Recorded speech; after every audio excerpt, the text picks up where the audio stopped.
Pertamanya, dipanjatkan rasa syukur kepada Allah SWT dan tahniah kepada Dewan Pemuda PAS Selangor kerana mengadakan roadshow jelajah dalam isu mendekati rakyat dan memahamkan isu semasa. Kerana persoalan utama hari ini ialah kerajaan ini adalah rejim yang paling lemah paling teruk dalam sejarah semenjak negara merdeka daripada segenap segi. Tetapi kita perlu keluar menjadi juara isu rakyat supaya rakyat rasa diwakili dan tidak kecewa dengan negara bernama Malaysia ini, melihat masih ada harapan lagi untuk mempunyai Malaysia yang baik untuk didiamkan, untuk diduduki. Malam ini dengan masa yang terhad, saya cuba menyentuh pertama sekali malapetaka 10 hari daripada sekarang. Kedua, saya akan cuba menyentuh beberapa isu belanjawan Negeri Sembilan, belanjawan Selangor dan belanjawan Malaysia. Ketiga ialah ramai tak sabar mendengar ulasan betapa kagumnya kita dengan rombakan kabinet hari ini yang telah diumumkan oleh Anwar Ibrahim. Dan ketiga ialah realiti kehidupan apa yang berlaku hari ini. Pertama, saudara, Trump, Presiden Amerika paling lawak dalam sejarah Amerika, datang Malaysia, disambut oleh Anwar Ibrahim, berjoget dua-dua dekat airport. Seronok, gambar itu disiarkan di seluruh negara, di seluruh dunia. Hasilnya, Trump datang sini, tanda tangan satu perjanjian Trump Anwar Ibrahim. Saya bagi tahu, jangan panggil perjanjian ini perjanjian ART. Ini adalah perjanjian penggadaian hak kedaulatan di mana Anwar tanda tangan dengan Trump. Ramai orang terlepas pandang dan melihat benda ini biasa. Saudara, selepas daripada Malayan Union, ini jauh lebih besar malapetaka kepada negara Malaysia. Beberapa hari lagi dia akan diratifikasikan, iaitu tempoh selepas perjanjian itu.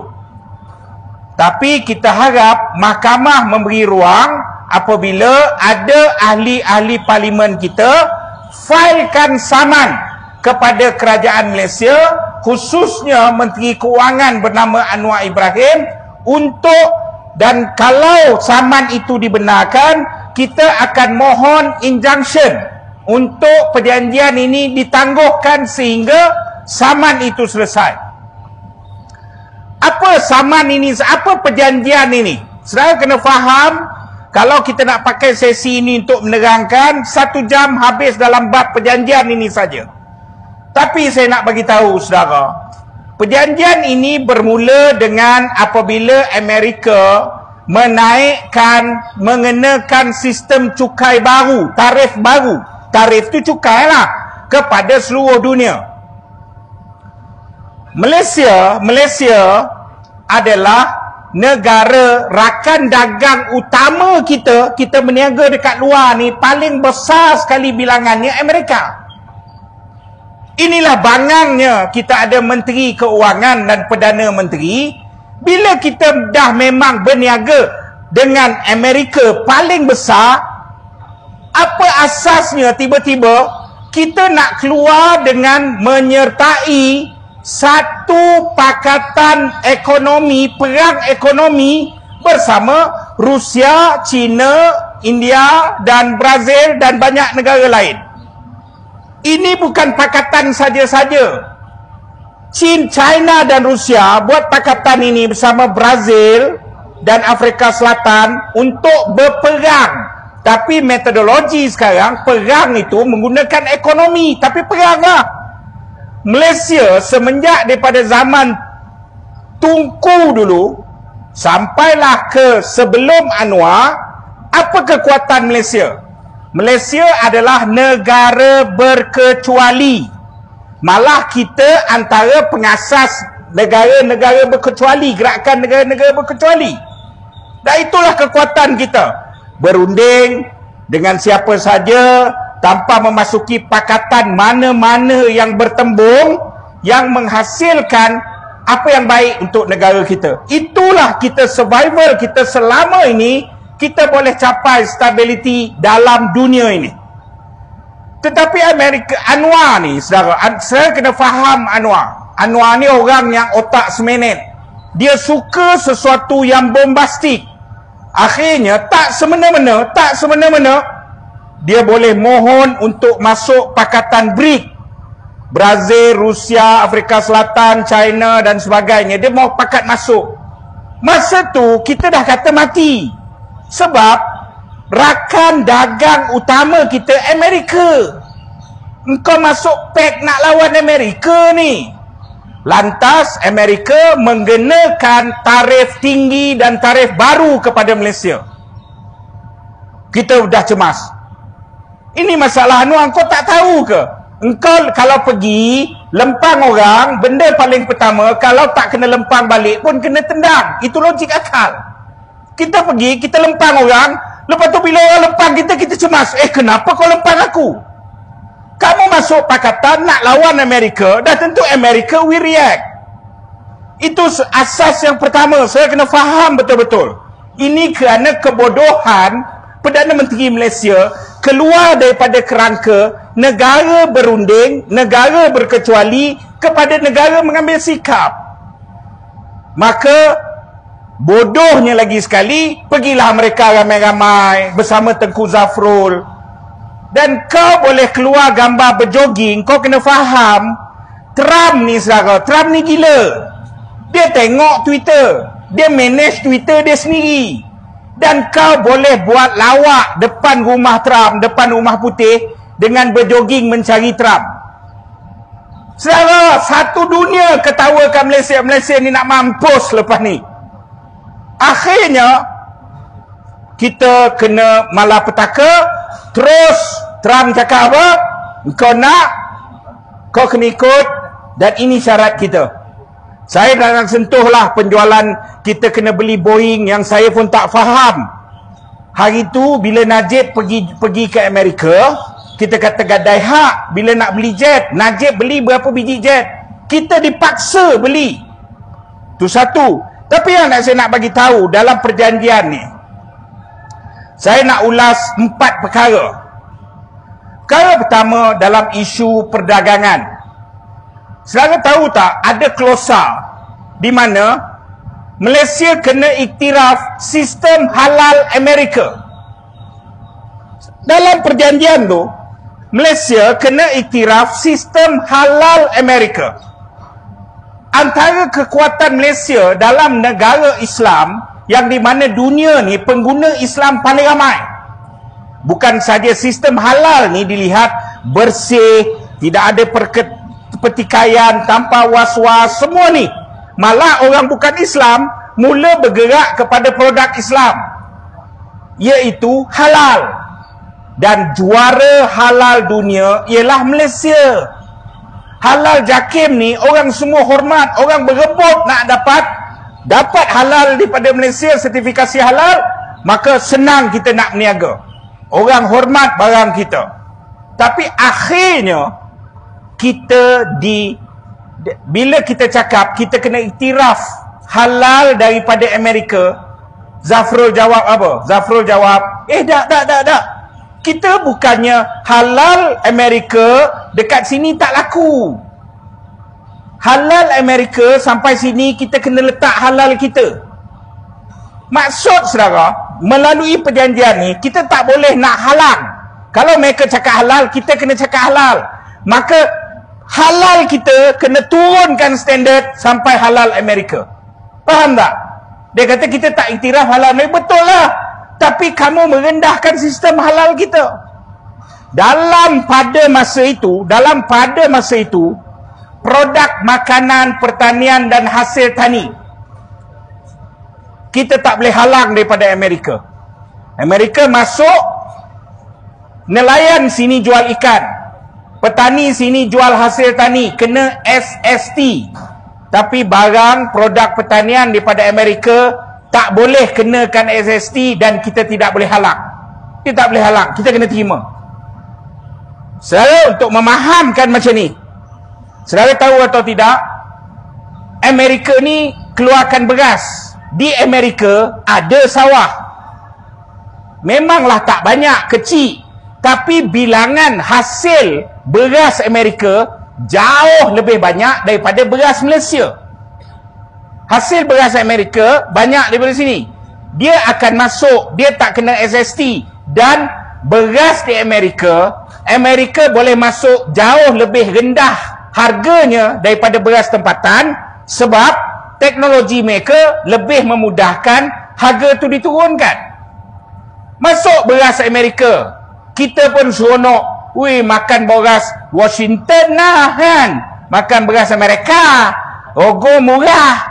Maka petani tempatan akan mati perlahan-lahan. Setahun kita gembira ketupat beras Amerika, 2 tahun kita gembira, tapi tahun ketiga petani kita akan mati satu persatu. Tahun kelima Amerika buat keputusan kita tak nak ikut. Amerika setelah petani kita mati, ni saya perkenalkan nama dia food security, keselamatan makanan. Bila dah mati, akhirnya kita bergantung dengan beras Amerika. Murah, teknologi bagus, apa semua. Tapi petani kita mati. Bila petani kita mati, kita tak boleh produce beras. Hasil dia apa? Hasil dia kebergantungan. Bila Amerika cakap angguk, kita kena angguk. Bila Amerika cakap geleng, kita kena geleng. Kalau tak, Amerika sekat piuk nasi tu masuk. Kita ni tak ada beras paket menggelupur dah kan. Bayangkan, tak ada beras langsung. Ini yang kita panggil kedaulatan kita sedang dicekik. Dan ini yang kita bangkitkan. Dalam fasal kelima disebut dengan jelas dalam perjanjian tersebut. Dia pergi kepada leisure fair market. Market pasaran bebas mesti terbuka selepas ini. Mesti bebas, terbuka. Semua benda kena buat telus, integriti. Bagus lah cikgu, tak ada rasuah. Kan? Baguslah. Betul. Tapi hakikatnya, dalam tu sebut, apabila pasaran bebas, kerajaan tidak boleh interrupt sebarang gangguan kepada pasaran. Saya bagi contoh ialah, okey, mudah je. Kerajaan buka tender baja. Selalu yang dapat ialah peladang, satuan peladang atas nama Bumi Putra. Peladang ni entiti, syarikat. Dia persatuan, dia syarikat, entiti. Peladang dapat tender daripada kerajaan, daripada Kementerian Pertanian. Mesin kerajaan beli, modal kerajaan suntik, kilang kerajaan bela. Tak boleh dah sekarang. Tidak boleh. Dia kata not fair, tidak adil. Mesti compete secara terbuka. Saudara, perlahan-lahan ia akan membawa kepada apa? Jangan mimpi isu Bumi Putra ni. Perlahan-lahan dia akan hakis. Perlahan-lahan projek-projek besar akan hilang syarat Bumi Putra. Akan hilang syarat, akan GLC yang di mana kerajaan miliki sebuah syarikat untuk memastikan isu kedaulatan, isu keselamatan, isu keutamaan, akhirnya sudah tidak boleh dilakukan kerana ia akan dikenali sebagai gangguan kepada pasaran terbuka. Sesedari yang saya hormati sekalian, dalam ini juga menyentuh secara khusus Allah mentakdirkan mutaakhir ini. Apabila dunia mula kehabisan petroleum, Malaysia mula melihat kehabisan petroleum. Allah menemukan kita dengan istilah REE. Satu benda datang daripada tanah yang dipanggil rare earth, REE ni. Saudara, termaktub dalam perjanjian itu, kita nak jual dekat siapa REE, kita kena dapat persetujuan Amerika.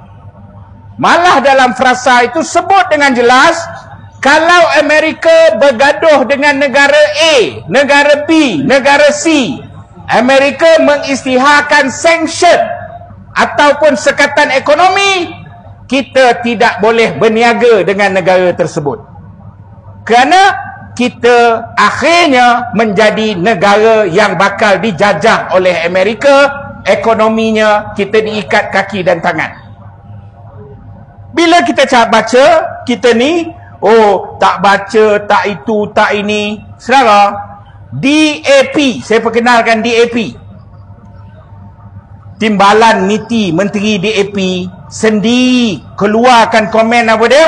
Miti tidak selesai lagi untuk meneliti perjanjian yang dilakukan, walaupun ia telah hampir sebulan lebih ketika itu Anwar tanda tangan. Anwar tak bincang secara proper dalam kabinet. Kerana itu sekarang ini sudah ada 800 lebih laporan polis seluruh negara membincangkan Anwar telah menggadaikan kedaulatan negara. Anwar telah salah dan tidak membincangkan dalam kabinet benda ini. Saudara, akhirnya kita tak ada jalan lain. Rasul, YB Rasul daripada Hulu Terengganu telah filekan saman minggu lepas. Kita doakan supaya ada ruang dalam mahkamah supaya kita boleh membuat injunction kepada perjanjian ini. Dr. Mahathir clear. Dr. Mahathir cakap apa? Bukan kata Zafrul, Anwar Ibrahim pun, dia umur 101 tahun. Dia kata kalau dalam bab perjanjian ini, bukan kata Zafrul yang sekarang dah tak jadi menteri pun, kan? Anwar sendiri dipersilakan kalau berani dia berdebat dalam perkara ini. Seorang tak menjawab, saudara.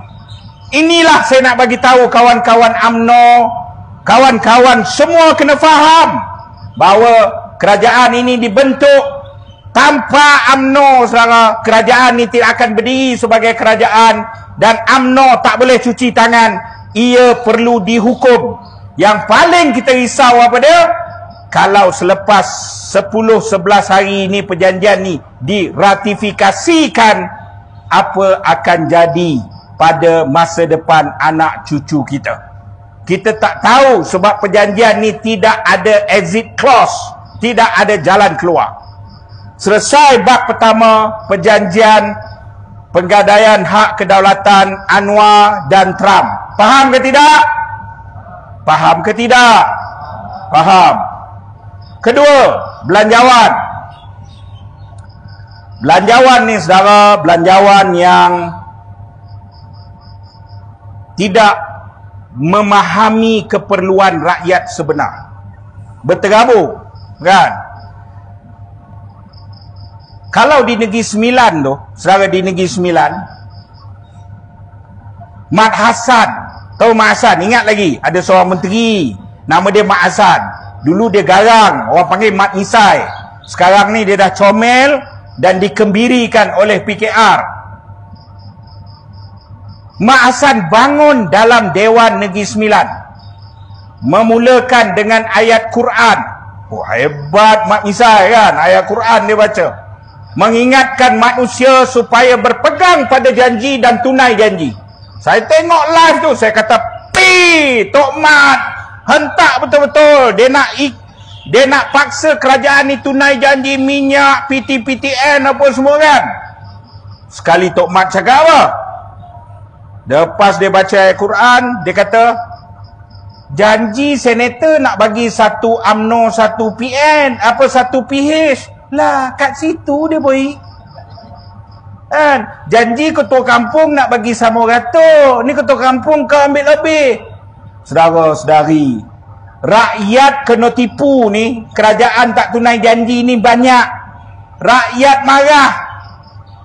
Tok Mat bawa ayat Quran. Saya ingat ini kalilah. Kan? Ini baru orang ni 9. Sekali tiba-tiba bagi jawatan senator, PH sapu dua-dua, UMNO buntang mata. Itu yang Tok Mat salah, kan?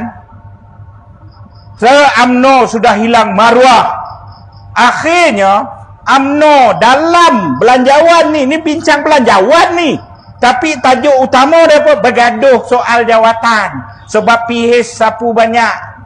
Apa namanya ni, BN terkulat-kulat. Tak ada. Saudara, yang dibincangkan persoalan rakyat. Saudara tahu, hari sebaik saja Tok Mat berucap, sebaik saja Tok Mat berucap, siapa bangun? Yang bangun ialah Ketua UMNO ni 9, Jalal. Tok Jalal. Tok Jalal bangun. Saya kata, habislah Aminuddin Menteri Besar Negeri Sembilan. Dia sama seorang Amir, seorang Amin. Kan? Aminuddin Menteri Besar Negeri Sembilan ni kena balon lah ni kan. Sekali tiba-tiba Jalal boleh backup Menteri Besar PKR, balon timbalan Presiden sendiri. La ilaha illallah. Bapak Rabu Esko yang cerita tadi, Datuk Esko ni 9 boleh bangun. Dia bangga lah tu dia Esko. Lepas tu dia boleh kritik pula. Ini dia sebab dia sokong Tok Mat. Berapa cah UMNO ni kerja di PKR kan, berderai. Dia bantainya Tok Mat kan. Tapi kita pun fikir, kau ni Esko, kau masuk dalam mesyuarat tu, apa kau cakap dalam mesyuarat Esko ke kan? Kau lah boleh bergaduh sampai dalam dewan. Saudara, ini memberi gambaran bahawa apa? Mereka sebenarnya tidak pernah membincangkan persoalan rakyat pun. Tetapi yang mereka bincang, apa yang mereka dapat sambil menipu dan membohong rakyat. Begitu juga di Selangor.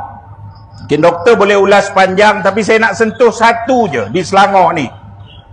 Selangor ni, saudara, negeri yang saya rasa antara menteri besar terbaik Selangor, arwah Tan Sri Khalid, dah meletakkan asas yang baik.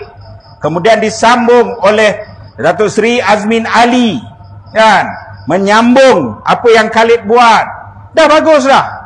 Tetapi malangnya hari ni, ini pemuda-pemuda jangan berhenti pakai skirt agresif. Bukan agresif buat tumbuk, agresif untuk menjorai isu rakyat.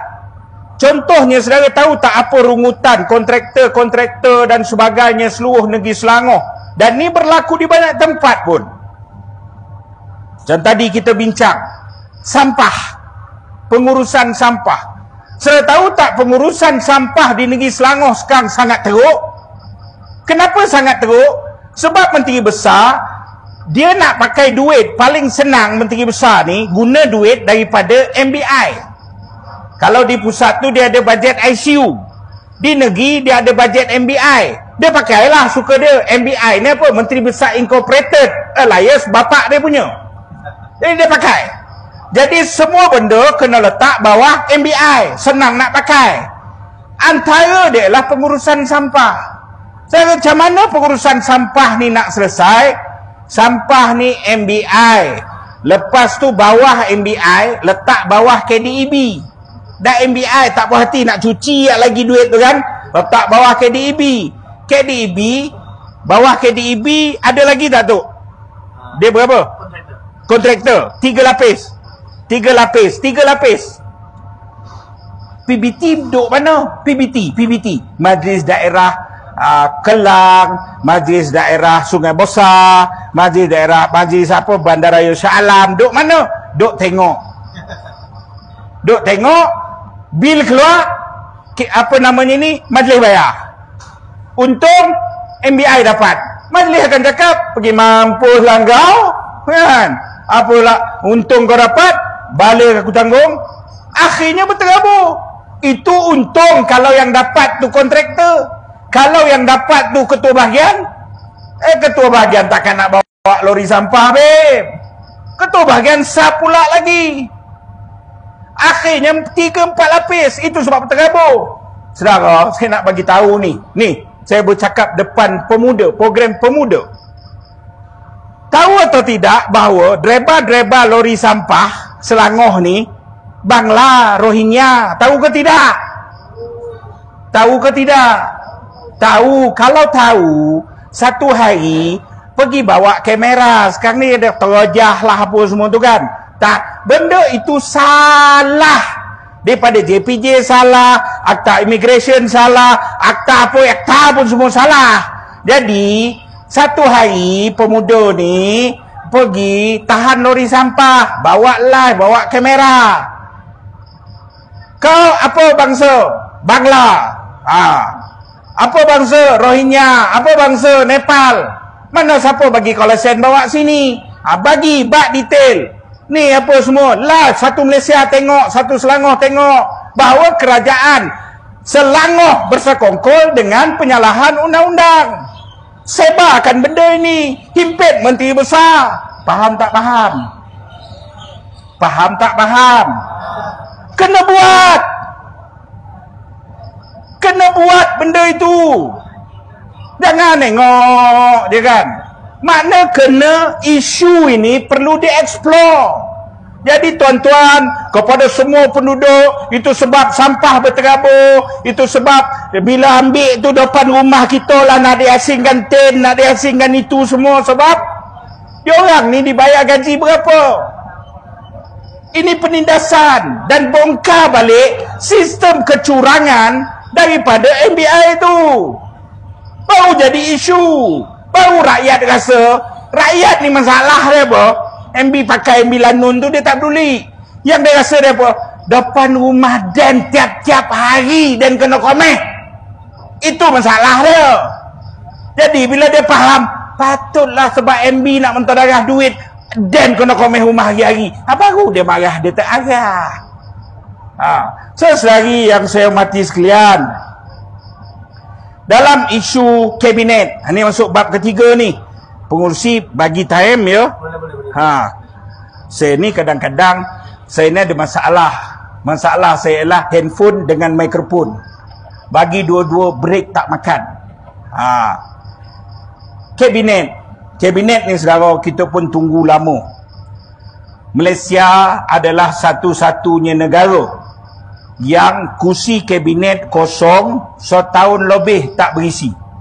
Setahun tak berisi, kita pun relax juga. Saudara tahu atau tidak, Rafizi dah letak jawatan setahun ada kot. 5 minit. Setahun ada kot Rafizi letak jawatan, setahun ada. Maka sebenarnya dalam Malaysia ni tak ada menteri pun tak apa. Kan? Menteri ekonomi setahun dah. Makna tak ada menteri pun tak apa. Kemudian buatlah rombakan kabinet. Ini yang dalam bab yang ni saya nak sentuh satu, tapi dia menyakitkan sikit. Saya ni mudah. Saya cakap benar, siapa suka, suka, siapa tak suka, tak suka. Saudara, isu jawatan Perdana Menteri. Perdana Menteri. Ini kita ada Perdana Menteri paling lemah. Kita tujah. Rakyat tujah Anwar Ibrahim. Anwar dah tak boleh jawab. Bila Anwar dah tak boleh jawab, kan, Anwar pun cari akal. Anwar ni akal dia panjang. Saya tahulah, saya kenal Anwar Ibrahim tu, kan. Anwar ni akal dia panjang. Dia kata, Dan dah tak boleh jawab, orang dah tujah dah ni. Boleh jawapan apa dia? Okey, kalau aku bukan Perdana Menteri, siapa nak jadi Perdana Menteri? Dia bukan dia kata jangan tukar aku, tak. Itulah tak boleh jawab dah. Tak boleh jawab dah. Jadi siapa nak tukar aku? Kita pun, kan, rakyat pun menyambut benda tu besar. Sebab rakyat memang nak tukar Anwar. Kita pula comel. Kita pula, orang ni lah Perdana Menteri, orang tu lah Perdana Menteri. Anwar pancing pun. Kau makan umpan sudahlah, tak. Ini dengan pancing-pancing kau telan. Isu itu, isu Anwar Ibrahim. Patut jangan berhenti. Kita jangan terperangkap. Orang ini, orang itu. Rakyat nak sekumpulan yang melawan dan menjuarai isu. Jangan kita termakan isu. Dalam isu yang ada krisis kepimpinan dia. Setahun lebih tak mampu lantik menteri. Akhirnya hari ni lantiklah menteri. Kita pun tunggu, kan. Saudara, kalau tak macam kabinet dapur, macam kabinet kasut disusunnya. Saya sebut hari ni, dalam masa yang sekejap, sepintas saya go through. Pertama sekali, saya dah cakap isu UEC ni bukan isu sebenar. Isu ini hanya ditunggang oleh DAP. Isu ini hanya ditunggang oleh orang politik. Akhirnya Anwar kena ugut, dan Anwar tunduk, Anwar akur, Anwar tahu kalau dia laksana UEC dia mampus di kalangan orang Melayu. Tapi dia buat akhirnya, bila DAP cakap sampai nak keluar daripada kerajaan, akhirnya Anwar telah bagi DAP satu kuasa paling besar yang diidamkan oleh puak-puak Malaysia semenjak 13 Mei. Semenjak 13 Mei mereka mengidamkan untuk menguasai bandar-bandar, ibu kota dan sebagainya. Saudara, akhirnya bukan sekadar KPKT mereka kuasai, mereka sudah dapat menteri wilayah dan timbalan menteri wilayah. Mereka bukan saja kuasai Kuala Lumpur, mereka kuasai Putrajaya, dan mereka kuasai sehingga ke Labuan. Mereka boleh lantik orang, lantik ikut suka, semua tender, semua nak perancangan bandar perlu melalui pejabat DAP.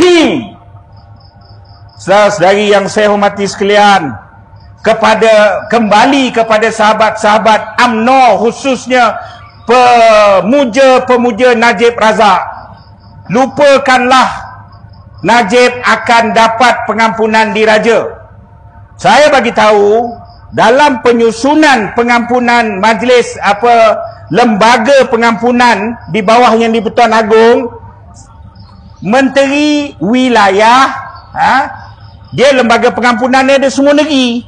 Menteri besar kerajaan negeri akan jadi ex officio Negeri Sembilan. Kerajaan Selangor ada kes di Selangor nak pengampunan Sultan Selangor, maka dia perlu Kerajaan Selangor yang siapkan dokumen, letak atas meja, Sultan bacakan. Dan di peringkat wilayah persekutuan, peringkat pusat, ia adalah dalam bidang kuasa yang berhormat Menteri Wilayah. Bila Menteri Wilayah DAP ni, saudara ingat, Najib boleh dapat ke pengampunan Yang di-Pertuan Agong? Takkan merasa engkau orang kena tipu, kena kencing lah bosku, ataupun memang korang kencing diri korang sendiri, korang bukanlah nak setia dengan Najib apa semua, asal ada isu masuk bersama dengan kerajaan, korang dah cukup kenyang. Hari ini semua kena tipu dengan apa yang Kabinet umumkan. Itu belum lagi masuk timbalan Menteri Agama. Timbalan Menteri Agama ni saudara, ni dia ada pertembungan lah di antara Abim dan Ikram. Itu ke tepi orang Abim, ke tepi orang Ikram, naik orang Abim. Itu bak lah. Tu pandai Anwar Ibrahim lah. Tapi yang saya nak bagi tahu apa dia? Yang saya nak bagi tahu ialah, saudara, pergi Google, pergi tengok ketika berdepan dengan kebangkitan rakyat kes Zara almarhum Zara Christina, laman page Anwar Ibrahim ni, pergi muka buku saya, Cik Gubat, Facebook saya Cik Gubat, CHEGUBARD. Saya naikkan video petikan daripada page Anwar Ibrahim. Page Anwar Ibrahim, dia lupa ketika muncul Zara Christina, isu Zara ini, saudara, timbalan yang dia baru lantik inilah yang mengutip duit secara haram, yang akhirnya bergaduh sama-sama geng NGO pro Zara yang memecahkan sampai kes Zara terus hilang. Inilah dia. Dan dia ada berapa banyak report polis berkenaan dengan skim emas yang dia lancarkan. Ni 1 minit lagi. Okey, baik. 1 minit lagi. Saya nak gulung saudara. Saya bawa banyak. Antara dia yang saya nak sentuh di sini ialah saya baru berjumpa 3 hari lepas dengan kawan-kawan kumpulan Kesatuan Sekerja TNB. Mereka bagi saya berapa data, nanti saya share lah. Saudara tahu atau tidak, ada usaha melantik anak Anwar Ibrahim sebagai CEO TNB. Saudara, saya baru jumpa petang tadi dengan kawan-kawan daripada Angkatan Tentera Darat Malaysia. Mereka supply saya dokumen-dokumen bercop rahsia berkenaan dengan macam mana orang dalam atas pasukan tentera tu menyakau dan menyapu. Tapi ada cop sulit lah. Bila dedah cop sulit ni, insya-Allah saya 2-3 hari ni, bila saya dedah cop sulit, saya akan kena tangkap kerana dia akta rahsia rasmi. 2 tahun lepas, 1,5 tahun lepas, kalau saudara ingat, saya pernah dedah rahsia, dokumen rahsia milik Tentera Laut Malaysia. Masa tu orang ni dah naik agung, dah sign dah, dia Panglima Tentera Laut. Saya tak ada jalan, saya dah usaha semua tak ada, saya dedah. Bila saya dedah, saya kena 6 hari kerana mendedah dokumen rasmi. Tapi lepas tu tak dakwa sebab saya kata okey, kalau lawan mahkamah saya akan dedah semua. Saudari yang saya hormati sekalian, sebab nak lawan mahkamah ni pun saya kena hati-hati sekarang. Saya jujur, saya bagi tahu, saya tak tahulah kalau salah guna pentas ke apa, tapi saya bagi tahu, saya ni, saya lawan, parti tak bantu saudara. Tapi saya tak salahkan parti sebab saya pilih lawan. Tapi bila saya lawan, saya masuk ke dalam, duit jamin, duit apa, rakyat bantu. Rakyat bantu, kan? Masuk dalam NGO apa semua, rakyat bantu. Tapi bila rakyat bantu, ada puaka pula tuduh saya apa? Tuduh saya sebagai pengemis. Ni orang yang keliling tu tuduh saya pengemis, hina saya. Saya mengadu dengan presiden. Presiden tak tahu, tak buat-buat tak tahu. Saya jawab secara terbuka, saya kena tindakan disiplin.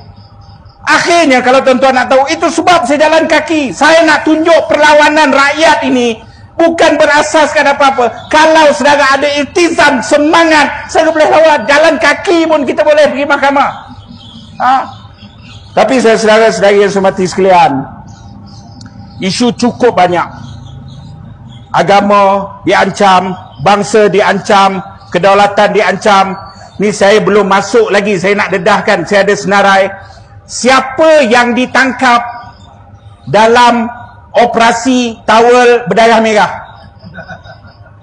Tadi siapa tadi dedahkan kononnya apa namanya ni, tak ada undang-undang, pembohong. 3 hari selepas operasi itu, operasi sama dibuat di Pulau Pinang. Kenapa di Pulau Pinang boleh dakwa 2 hari selepas itu? Sebab di Kuala Lumpur yang ditangkap itu ialah pegawai menteri. Yang ditangkap itu AMK, pegawai Esko. Yang ditangkap itu orang-orang berjawatan tinggi, termasuk pendakwa raya daripada Jabatan Peguam Negara. Saya negara hancur. Bila masuk dalam parlimen, ni Dr. Zul. Saya kena ingat Dr. Zul ni. Kamu kena ingat Dr. Zul, jangan main poker sangat. Rasa sikit jiwa. Dalam parlimen dia cakap apa? Tahun ni kita belanjakan 1.4 juta untuk beli ubat PrEP. Tahu ubat PrEP ni apa? Ubat PrEP ni ialah ubat, kamu kena HIV, siapa leh malaikat 44, kamu kena HIV, kamu makan ubat PrEP tu, untuk simptom HIV tu direndahkan, dan kamu boleh terus buat kerja tu tanpa ada transferring HIV kepada orang lain. Kerajaan bagi percuma. Dan saudara, dalam ulasan belanjawan Dr. Zul umum apa, ni ramai tak nampak. Dia umum 1.4 juta tahun 2025, 2026. Oleh kerana bertambah membiak puak-puak jahanam ini saudara, kerajaan memperuntukkan 5.7 juta pula untuk membeli ubat PrEP kerana pesakit perangai itu makin lama makin bertambah. Saudara, kita menjemput bala itu, sedangkan kita tak pernah terbayang bala itu macam mana saudara. Dan bila dia datang, dia tak tanya, dia datang ombak tu sekali, ni rumah siapa? Rumah Cikgu Bat. Saya tepi rumah Cikgu Bat. Tak ada saudara. Sekali dia tapau. Saudara, kita tak mampu melawan.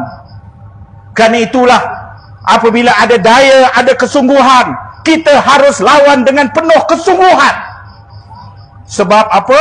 Sebab kita hamba, dia pencipta. Tugas kita melaksanakan apa jua daya kita. Jadi saudara, masa pun sudah habis. Saya Minta maaf kalau saya kasar, tapi kita diambang kehancuran, Malaysia diambang malapetaka. Hanya dengan keberanian dan kesungguhan kita boleh membuktikan bahawa negara ini masih boleh diselamatkan lagi.